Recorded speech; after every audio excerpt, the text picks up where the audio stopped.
So I'm Gordie Gallup. We're in Trumansburg, New York, and this is the remnants of my weedy winter squash patch that we strip tilled into some German millet that I had grown here last year that we just knocked down and left, and then I tilled up strips, which are kind of hard to see at this point. You can see a couple strips where some delicata was growing, and we had drip tape on them, but we do them 8 foot apart.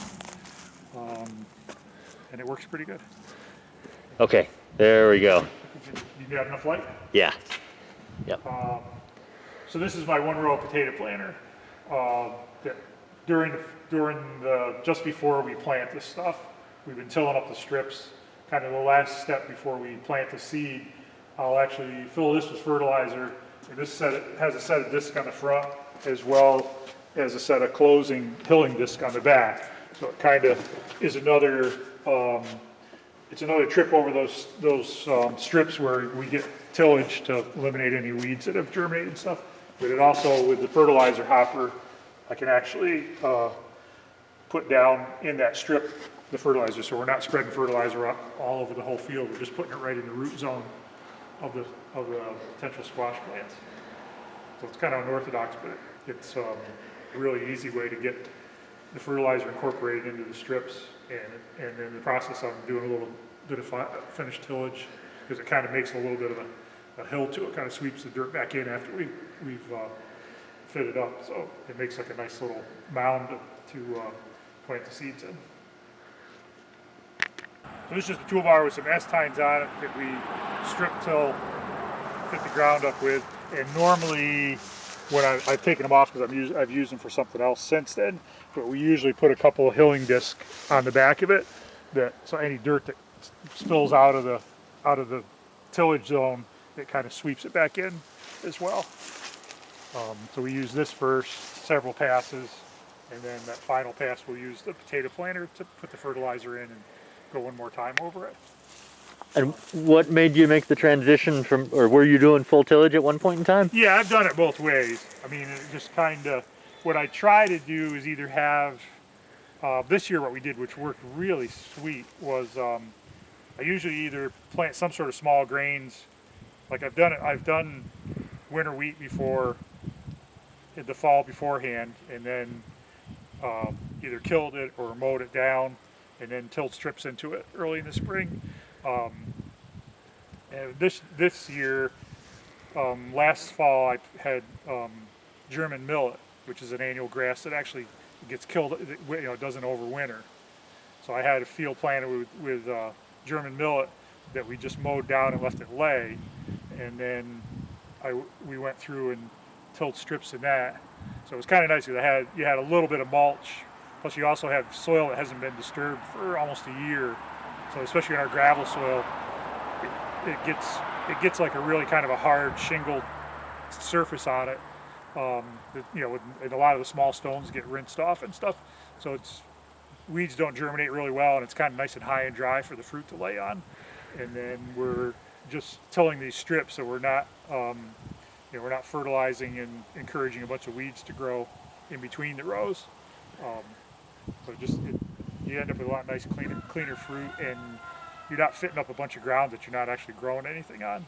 Because when you till the whole field and then plant the squash, the fruit's laying on this ground that was tilled up like a couple months before that, so it's real muddy and weedy, and it doesn't really. I mean, it works, but some sort of a small grain crop beforehand that you leave intact and just strip till works a lot nicer.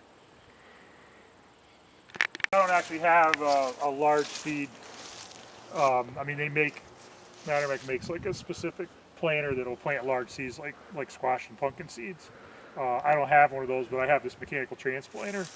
So we just, and again, we kind of have another round of fitting. We have some disc on the front of this that fit the ground up just before we plant, and then we basically just, again, it's pretty crude, but we just put a tube in there and have somebody sit on here, and they just drop a squash seed every 2 feet, and we set the depth on this so that it's putting the seed in about inch and a half and covering it back up. So I mean, this is normally meant to set transplants, but it opens a furrow and then closes it, so we just actually, with a little hand labor. We actually, a person actually fingers the seed into it. So, 'cause it takes, we plant 4 acres of squash in probably, a couple hours. So what varieties of squash do you have out here? So we grow mostly butternut, but I grow some delicata, regular acorns, and then the carnival acorns. But the majority of what we grow and sell is butternut. What are these little guys Actually, here? I do grow. I try to grow honey nut, but we didn't get them in early enough. So we have issues with them ripening up, and they don't seem to store very good if they're not planted early enough. So I may still harvest a few of those, but we haven't had that great of luck storing those. And it's weird. They seem to be kind of a faddish thing. Everybody wanted them when they first came out because there's been they've been pretty heavily promoted because they were developed by a local plant breeder.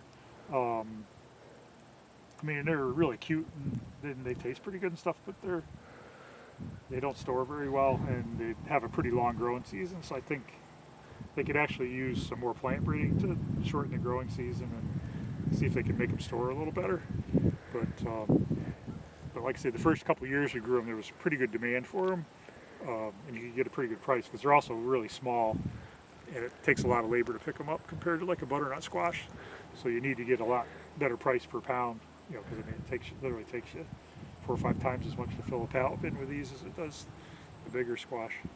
That's the produce business. I mean, things go in cycles and there's fads, and something becomes really popular for a while and then it fades away again.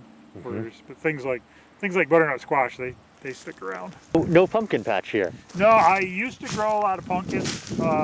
When I first started the farm, we really focused almost exclusively on U-pick and direct marketing to customers, which was almost like 18, 19 years ago now. When we first started, we still do the U-pick strawberries, but pretty much all the other U-pick stuff we stopped doing, and we stopped going to farmers markets and stuff because it just between the CSA and just people cooking less from scratch, we were really in the direct retail. It just kept shrinking, and pumpkins were a good example. I mean, when we first started the farm, we would sell wagon loads of pumpkins at the farmers markets and retail here at the farm, and then it got, 5-6 years ago, it got down to the point where I wasn't selling enough of them to even pay for the seed, so we stopped doing it. Whereas the winter squash, we do have institutions and restaurants and stuff buy them, as well as retail customers. But who knows? I mean, it'll be interesting to see.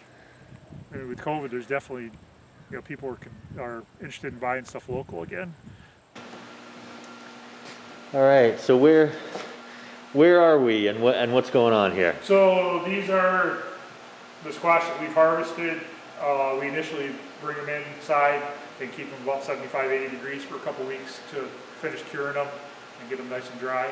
And then we'll hold them the rest of the winter at around 50, 55 degrees. All right, and where are we right now? What is this place? Well, we're in my barn, and this is actually the part of our venue space and back of house for the caterer. But this year with COVID, we don't have any events, so instead of having everything crammed in my packing house, I'm actually using this space for temporary storage.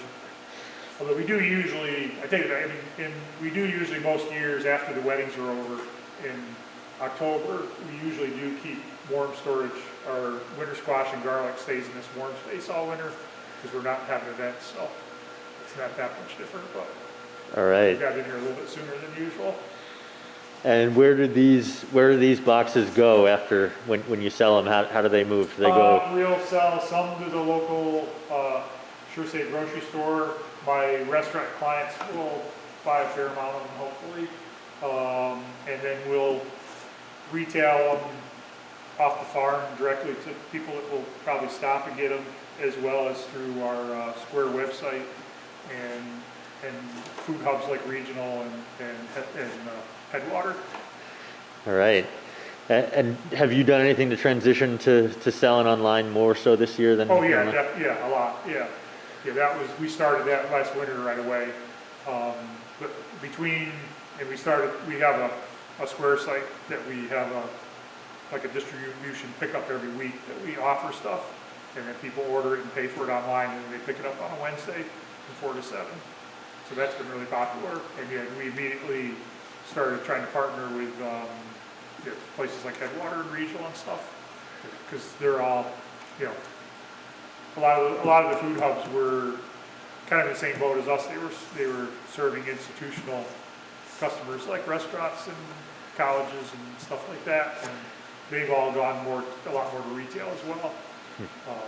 So good news is, I mean, it's definitely been challenging, a lot more work, but it is working. We're getting a lot of food distributed a lot more locally to a lot more consumers, which to me is really great. I mean, that's why I started the farm originally. So it's actually, as bad as COVID is, I mean, to me that's really a positive thing as a farmer, that we're actually getting people to start buying stuff local again.